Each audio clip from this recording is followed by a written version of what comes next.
You can hear me. Can you hear me? I need to speak right into this thing, don't I? Okay, well, let me tell you right now that I feel at this moment just like I did a few years ago, many years ago actually, when I was at a women's banquet, and the lady next to me said, "How shall I introduce you?" And I said, "Tell them that it's the lady that just went out the side door." And then at another time, I thought I had only a group of women. And I told them I was so nervous that my knees would be knocking if they could get together. Okay, y'all can still hear me, right? Okay, you got to be sure to laugh at the right time. Anyway, Pam suggested that different things about what we could speak about, you know, and so she said the first thing might be to talk about our birth order and who I am. And my birth order is, I had 4 half-brothers, 1 half-sister, then me, and then later on another half-sister and another half-brother. And I used to tell people I'm the only whole one in the family.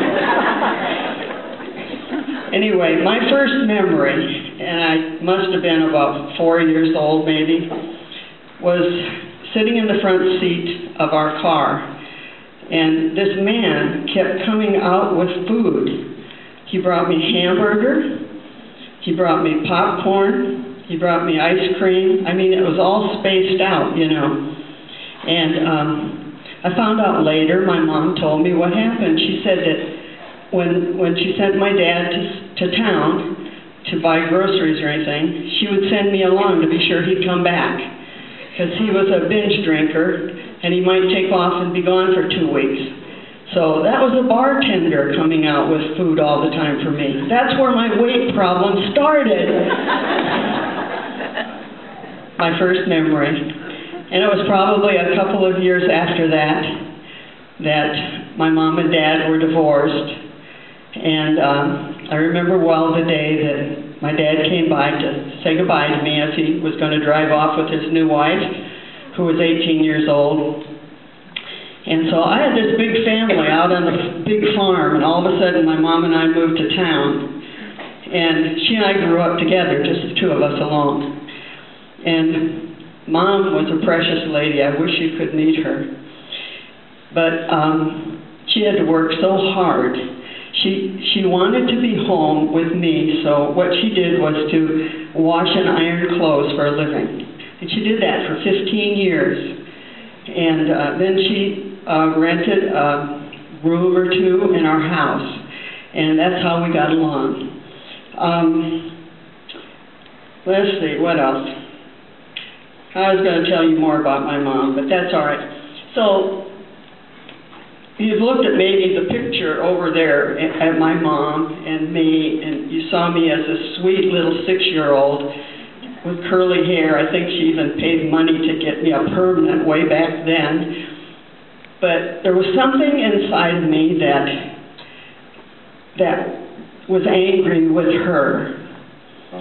So often I would tell her, "Mom, it's your fault I don't have a dad. If you hadn't nagged him so much." But here, all he did to hurt her, and then she'd hear that from me. And yet, I had this thing in my heart, I wanted to be good. I remember when I was 9 years old, I had one of these old-fashioned lawnmowers that you push. You don't sit on, you push. And I cut grass all summer long and saved my money. And I got $24 saved up, went to the jewelry store, and bought my mom a wristwatch for her birthday. I wanted to be good. And yet I turned out to be very strong-willed and very rebellious.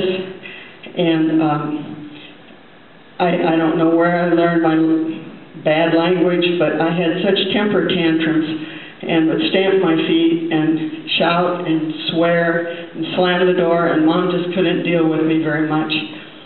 And that's kind of the way things went. And I didn't have anything to do with church, but here we were, unchurched people, and God put 2 Christians in our path.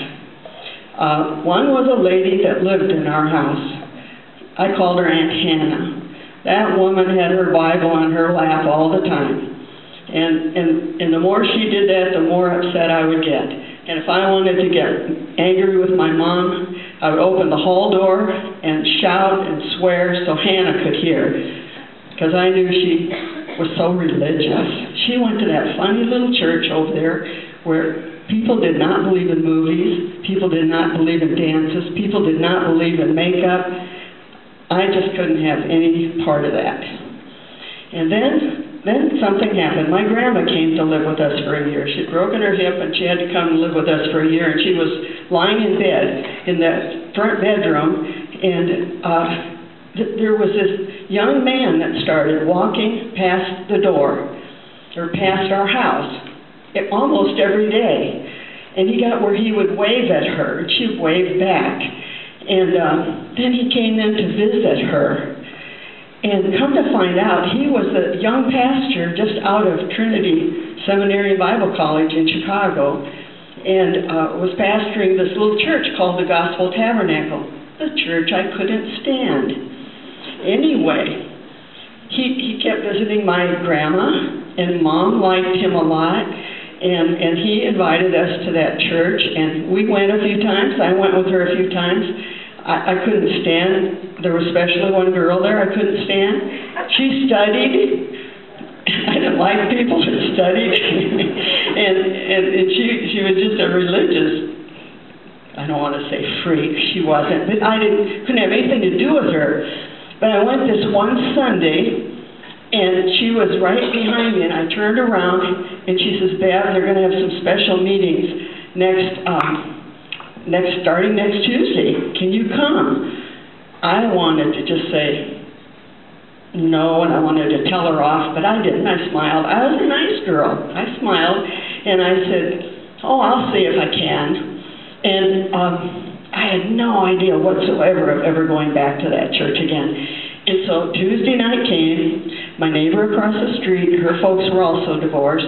She and I were going to go out someplace. We went a lot of places at night and did a lot of fun things, and we were going to go someplace, and she called and she said, Bev, I can't go. She said, my family from Des Moines has come, Des Moines, Iowa, and she said, I can't go. So I thought, what in the world am I going to do? And so I looked to see what the movie was going to be. I'd seen it twice. I didn't want to go. Just like a flash, it came to me, oh, they're having church down there at that funny little church. I'm going to go. And so I went in the bedroom and smeared on more lipstick than ever. And I came out, and Mom says, where are you going? I said, I'm going to that funny little church. They're having meetings tonight. She said, looking like that? I said, yeah. And I'm going to sit close enough so this just shines in that preacher's face. I was almost 15 years old then. And so I walked through the snow. It was in December in Iowa, and I got to that church, and I went down about 5 rows and crossed my arms like this and just glared. And you know what?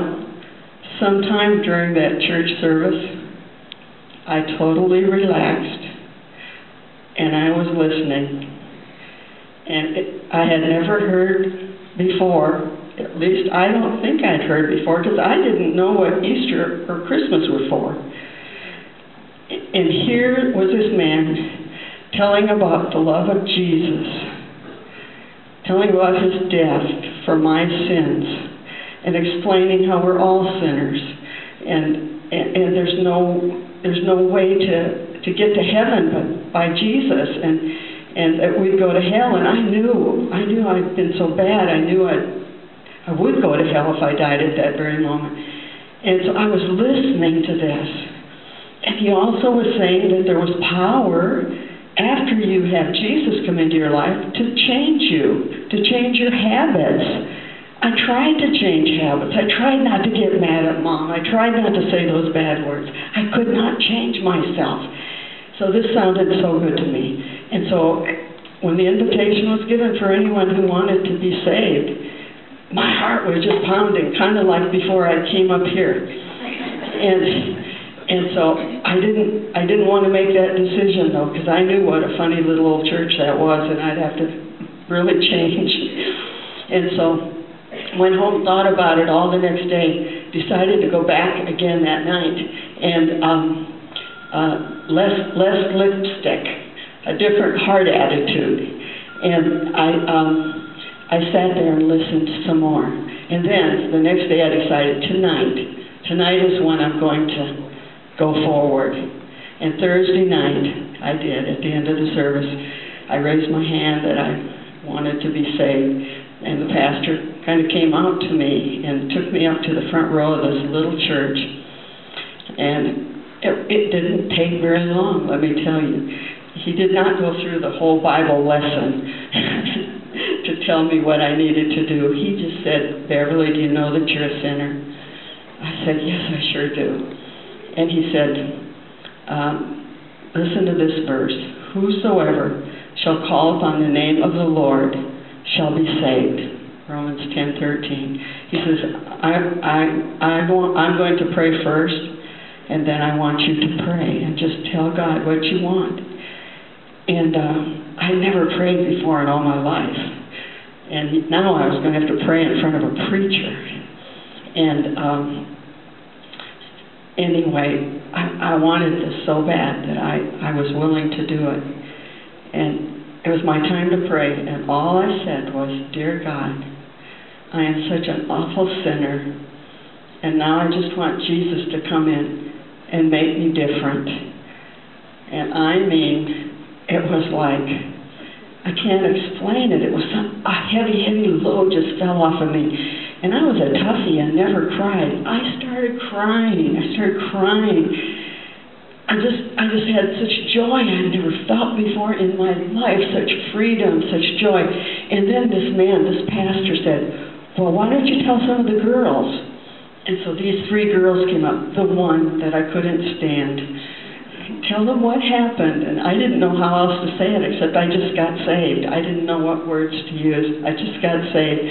Started down the church, down the middle aisle, and there was Hannah, the lady that lived in the room upstairs. She gave me a hug, and she said, "Beverly, I've been praying for you for 6 years." I don't know anybody else who might have been praying for me. Nobody in the family was saved.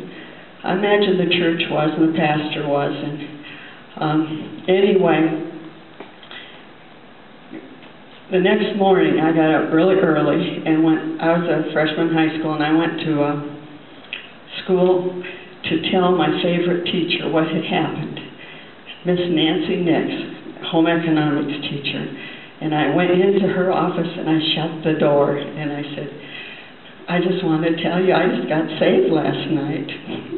I asked Jesus into my heart." And you know, she stood up and she got tears in her eyes and she said, I did that when I was about your age." And you know, that lady is 90 years old now, lives in Clear Lake, Iowa, and still prays for me. Anyway, God changed me.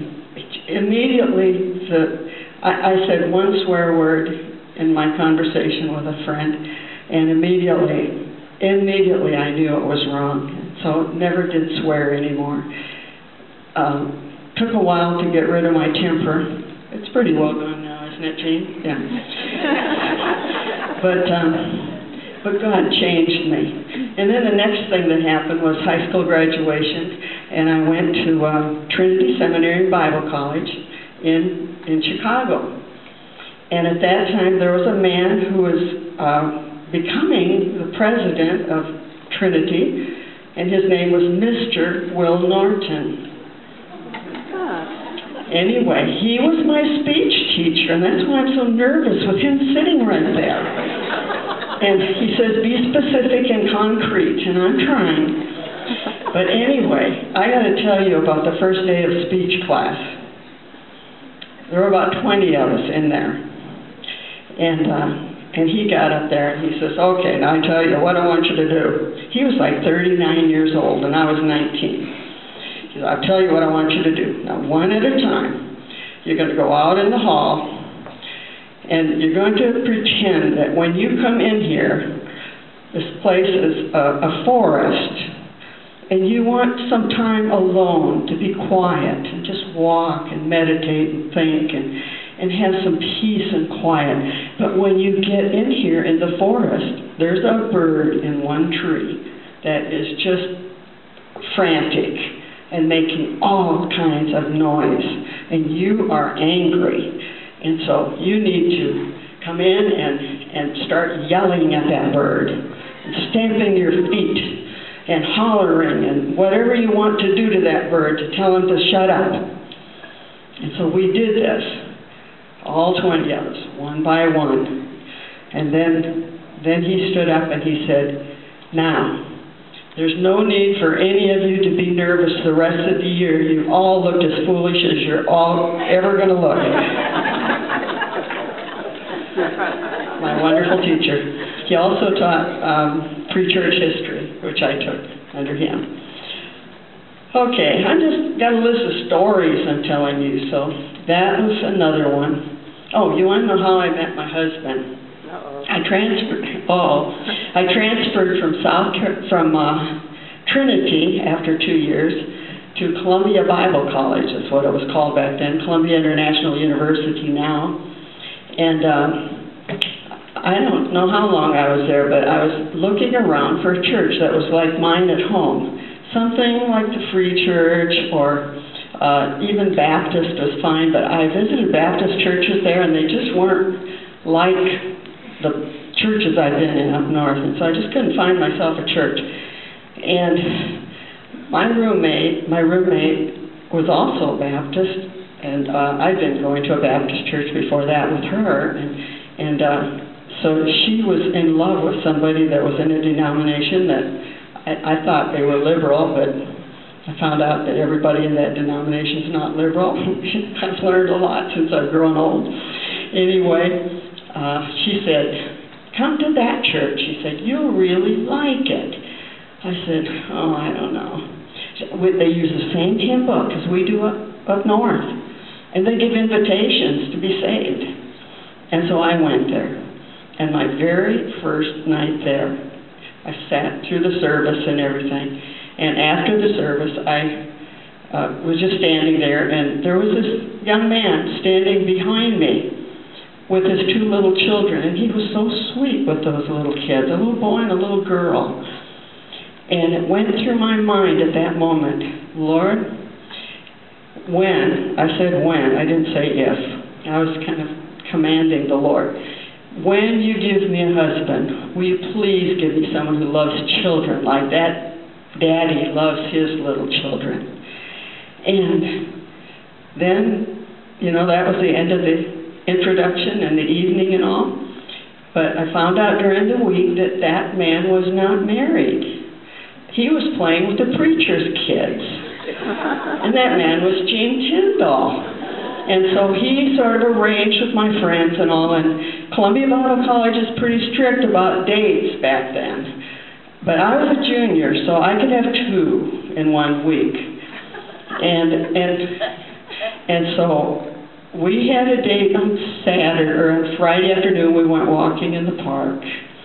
And then on Saturday morning we went someplace for breakfast, and he helped me with a science project.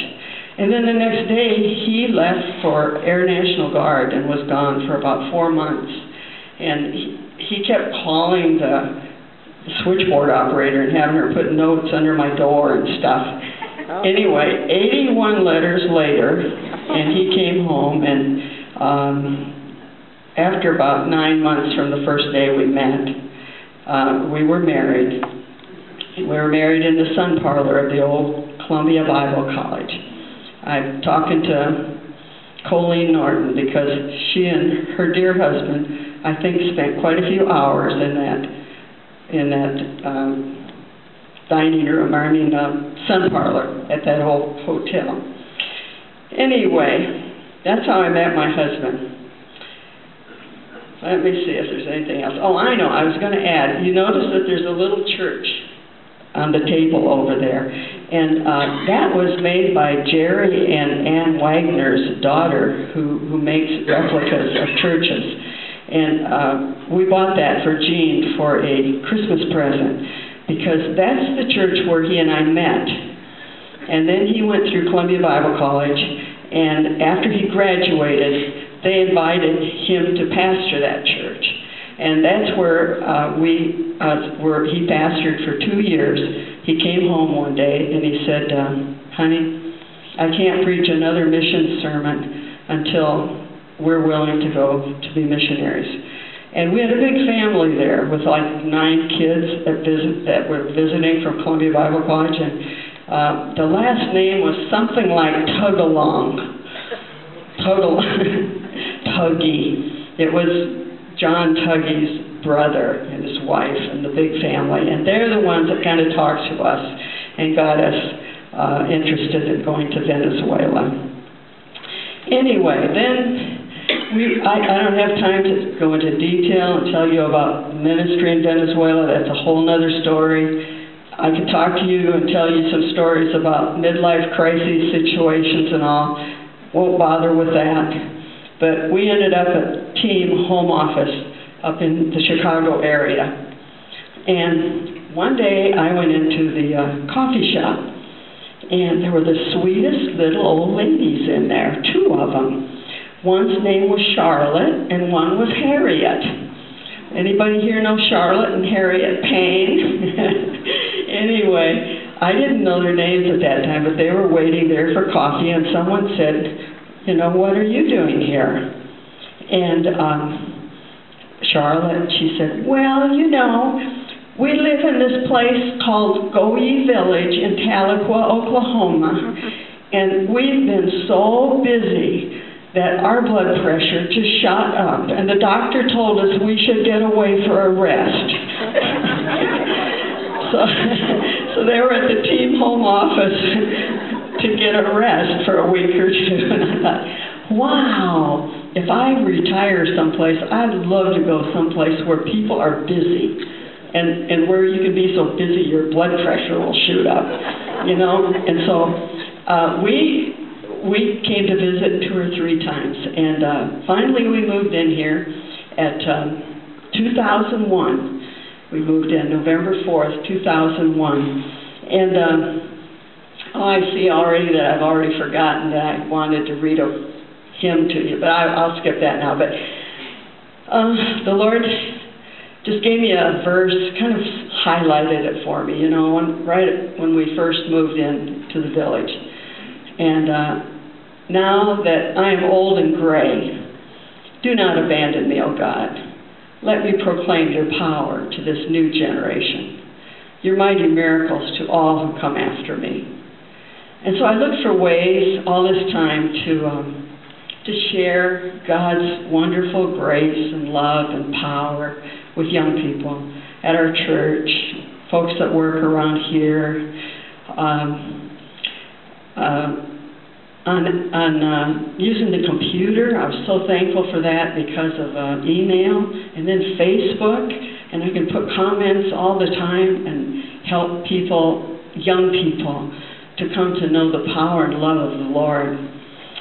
And so I'm just so thankful for that. And then once we got here, the first thing that we did was a lot of walking. We came here 2 weeks after Gene retired, after he was 65. He retired from Team Home Office. And so we came here and we spent hours and hours walking. Almost every day we would walk to the cemetery. It's a wonderful place to walk, and it's a beautiful view up there.